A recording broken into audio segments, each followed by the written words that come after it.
Perkenalkan, nama saya Muhammad Lutfi dari Administrasi Publik semester 7A. Perkenalkan, nama saya Marsha Sabila Borel dari Administrasi Publik 7A.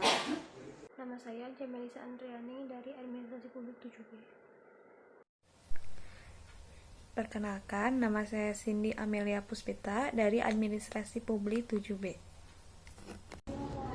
Perkenalkan, nama saya Mutiara Zahra Novalzia dari kelas 7C Ilmu Administrasi Publik. Perkenalkan, nama saya Siti Farida Nurulfa dari Program Studi Administrasi Publik 7C. Pengambilan keputusan menurut George R. Terry adalah pemilihan alternatif perilaku dari dua atau lebih alternatif yang ada. Menurut James E. F. Stoner, keputusan adalah pemilihan di antara berbagai alternatif. Definisi ini mengandung 3 pengertian. Yang pertama, ada pilihan atas dasar logika atau pertimbangan. Yang kedua, ada beberapa alternatif yang harus dipilih salah satu yang terbaik. Yang ketiga, ada tujuan yang ingin dicapai dan keputusan itu makin mendekatkan pada tujuan tersebut. Pengambilan keputusan pada dasarnya adalah proses pemecahan masalah yang menghalangi atau menghambat tercapainya tujuan. Agar masalah dapat dipecahkan, terlebih dahulu harus dikenali apa masalahnya. Banyak jenis keputusan yang berbeda harus dibuat dalam organisasi, seperti bagaimana membuat suatu produk, bagaimana memelihara mesin, bagaimana menjamin kualitas produk, dan bagaimana membentuk hubungan yang saling menguntungkan dengan pelanggan. Pembuatan keputusan atau decision making ialah proses memilih atau menentukan berbagai kemungkinan-kemungkinan di antara situasi-situasi yang tidak pasti. Pembuatan keputusan terjadi di dalam situasi yang meminta seseorang harus membuat prediksi ke depan, memilih salah satu di antara dua pilihan atau lebih, atau membuat estimasi mengenai frekuensi kejadian berdasarkan bukti-bukti yang terbatas, pendapat yang dapat menyelesaikan suatu masalah dengan cara atau teknik tertentu agar dapat lebih diterima oleh semua pihak.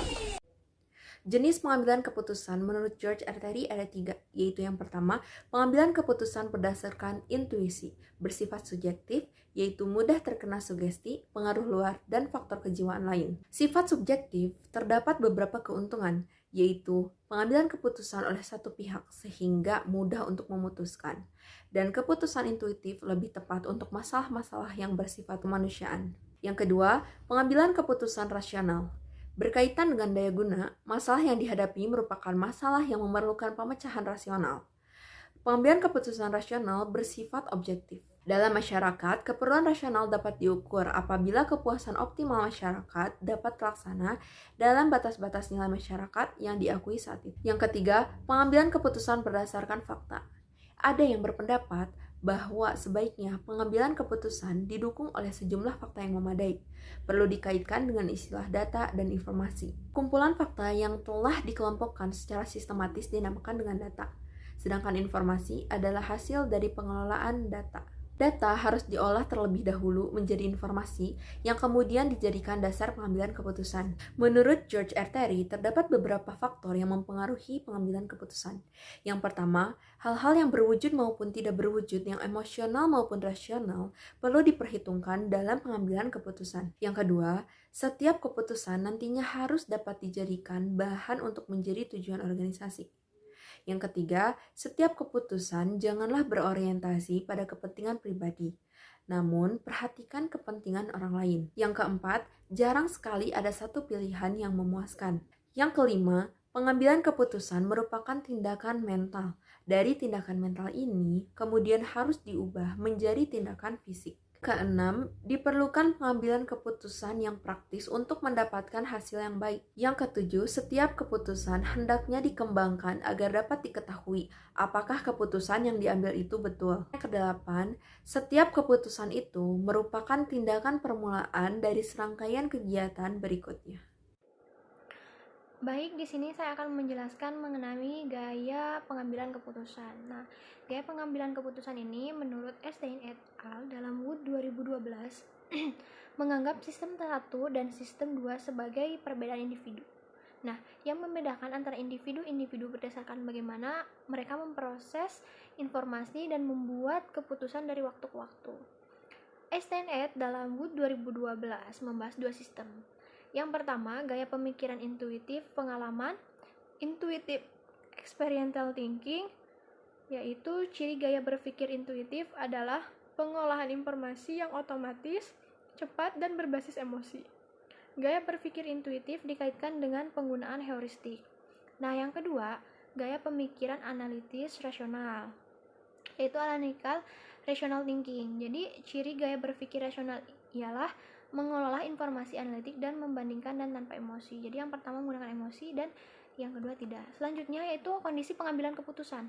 Nah, kondisi pengambilan keputusan, keahlian seorang pemimpin atau setidaknya seorang manajer akan terlihat ketika mengambil keputusan, terutama keputusan pada kondisi sulit, di mana terdapat beberapa pilihan yang cenderung kurang menguntungkan, atau pilihan prioritas yang setara satu sama lain dan mempunyai konsekuensi atau resiko kerugian yang harus ditanggung. Pada akhirnya tidak menutup kemungkinan terjadinya konflik dan kerugian akibat pengambilan keputusan yang tidak tepat karena tidak sesuai dengan visi strategis organisasi. Kegiatan-kegiatan yang dilakukan dalam organisasi itu dimaksud untuk mencapai tujuan organisasinya, yang dimana diinginkan semua kegiatan itu dapat berjalan lancar dan tujuan dapat dicapai dengan mudah dan efisien. Namun, kerap kali terjadi hambatan-hambatan dalam melaksanakan kegiatan. Ini merupakan masalah yang harus dipecahkan oleh pimpinan organisasi. Baik, untuk selanjutnya adalah komponen dalam pengambilan keputusan. Agar pengambilan keputusan dapat lebih terarah, maka perlu diketahui unsur-unsur atau komponen-komponen dalam melakukan pengambilan keputusan, yaitu yang pertama, tujuan dari pengambilan keputusan. Mengetahui lebih dahulu apa tujuan dari pengambilan keputusan itu. Misalnya, jika Anda akan membeli mobil baru, maka Anda harus mengetahui terlebih dahulu tujuannya. Yang kedua yaitu identifikasi alternatif-alternatif keputusan untuk memecahkan masalah. Mengadakan identifikasi alternatif yang akan dipilih untuk mencapai tujuan tersebut. Untuk itu, perlu kiranya membuat daftar macam-macam tindakan yang memungkinkan untuk mengadakan pilihan. Yang ketiga, perhitungan mengenai faktor-faktor yang dapat diketahui sebelumnya atau di luar jangkauan manusia. Keberhasilan setiap alternatif keputusan dikaitkan dengan tujuan yang dikehendaki. Ini sangat tergantung pada keadaan yang mungkin berada di luar jangkauan manusia. Yang keempat, yaitu sarana atau alat untuk mengevaluasi atau mengukur hasil dari suatu pengambilan keputusan. Adanya sarana dan alat untuk mengevaluasi atau mengukur keberhasilan dari pengambilan keputusan itu. Selanjutnya, alternatif-alternatif keputusan dan peristiwa di luar jangkauan manusia itu perlu dirinci dengan menggunakan sarana atau alat untuk mengukur pengeluaran yang perlu dilakukan dari setiap alternatif kombinasi keputusan di luar jangkauan manusia tersebut. Yang kelima, yaitu tingkat-tingkat pengambilan keputusan. Pengambilan keputusan mempunyai suatu cara untuk dapat memahami informasi yang menentukan efisiensi pengelolaan informasinya. Pengetahuan seseorang digabungkan dengan kecakapannya mengolah informasi akan menentukan kesanggupannya mengambil keputusan. Dihadapkan dengan alternatif-alternatif, pengambil keputusan menentukan suatu tujuan dan kemudian berusaha mencapainya dengan memilih alternatif yang terbaik berdasarkan pengetahuan yang dimilikinya. Saya akan melanjutkan materi yang disampaikan oleh teman saya sebelumnya, yaitu intuitif. Berpikir intuitif sendiri yaitu berpikir tanpa adanya kesadaran. Maka proses berpikir yang terjadi secara cepat, mendadak dan juga menghasilkan berbagai pengetahuan, maka individu akan dapat mengambil kesimpulan dengan sangat cepat tentang suatu keadaan yang dihadapinya sehingga akan dapat mengarahkan perilaku yang benar. Kekuatan pikiran bawah sadar nantinya akan seringkali berperan dalam keadaan terdesak, apalagi ketika menyangkut keselamatan nyawa. Jika menyangkut keselamatan jiwa, maka seseorang secara tidak sadar telah memasukkan pesan serta kesan ke dalam pikiran bawah sadarnya mengenai pentingnya keselamatan dirinya ataupun keselamatan seorang yang telah berhubungan dengan dirinya. Kemudian selanjutnya ada keputusan intuitif. Pengambilan keputusan intuitif menerima tanggung jawab untuk pengambilan keputusan. Gaya intuitif bagaimanapun melibatkan sedikit antisipasi masa depan, perilaku mencari informasi atau mempertimbangkan faktor-faktor logis. Sebaliknya, hal ini ditandai dengan penggunaan fantasi, perhatian untuk menyajikan perasaan dan kesadaran diri sebagai dasar untuk pengambilan keputusan. komitmen untuk tindakan secara relatif cepat dan dasar kebenaran yang dirasakan secara internal. Seringkali individu tidak dapat menyatakan secara eksplisit bagaimana ia memutuskan sesuatu. Gaya ini cenderung menghasilkan pengambilan Saya akan membahas mengenai pemimpin yang baik itu seperti apa. Nah, jadi pemimpin yang baik itu adalah pemimpin yang pandai mengambil keputusan karena memiliki intuisi. Nah, pengambilan keputusan secara intuisi merupakan pengambilan keputusan yang didasarkan pada intuisi atau perasaan dan naluri yang dihasilkan dari serangkaian proses pengalaman. Nah, pengambilan keputusan secara intuisi seringkali terjadi karena kurangnya informasi yang diterima oleh si pengambil keputusan. Nah, pengambilan keputusan dengan mendasarkan kepada intuisi bukanlah sebuah kondisi yang klinik atau mistis, atau sebuah produk pengambilan keputusan yang magis dan mengenalkan indera keenam. Nah, intuisi adalah sebuah hal yang sangat kompleks dan lebih merupakan hasil dari proses pengalaman dan pembelajaran yang telah berlangsung cukup lama. Nah, dengan adanya kemampuan intuisi ini, proses pengambilan keputusan dapat berlangsung dengan lebih cepat dan tepat. Nah, mungkin pembahasan dari saya cukup sekian. Pembahasan selanjutnya akan dilanjutkan oleh rekan saya. Terima kasih. Nah, selanjutnya yaitu pengambilan keputusan berdasarkan intuisi. Nah, keputusan yang diambil berdasarkan intuisi atau perasaan lebih bersifat subjektif, yaitu mudah dikenal, sugesti, pengaruh luar, dan faktor kejiwaan lain.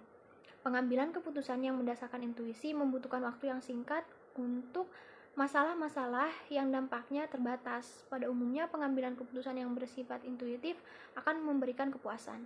Nah, gaya pengambilan keputusan intuitif biasanya dipakai ketika informasi yang tersedia terbatas, dihadapkan pada situasi yang baru atau tindakan yang tidak biasa.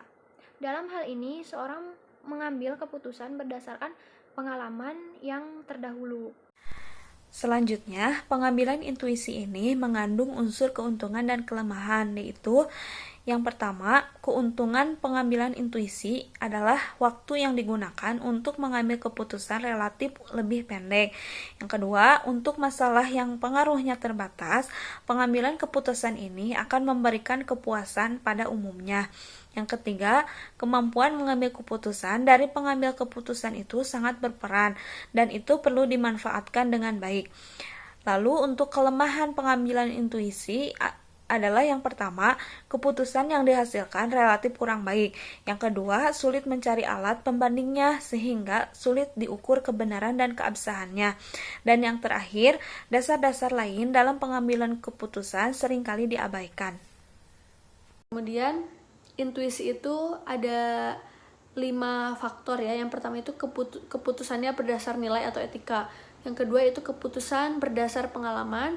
Yang ketiga keputusan berdasar perasaan. Yang keempat keputusan berdasar kognitif. Dan yang terakhir pemrosesan bawah sadar. Mungkin cukup sekian dari saya. Terima kasih. Wassalamualaikum warahmatullahi wabarakatuh.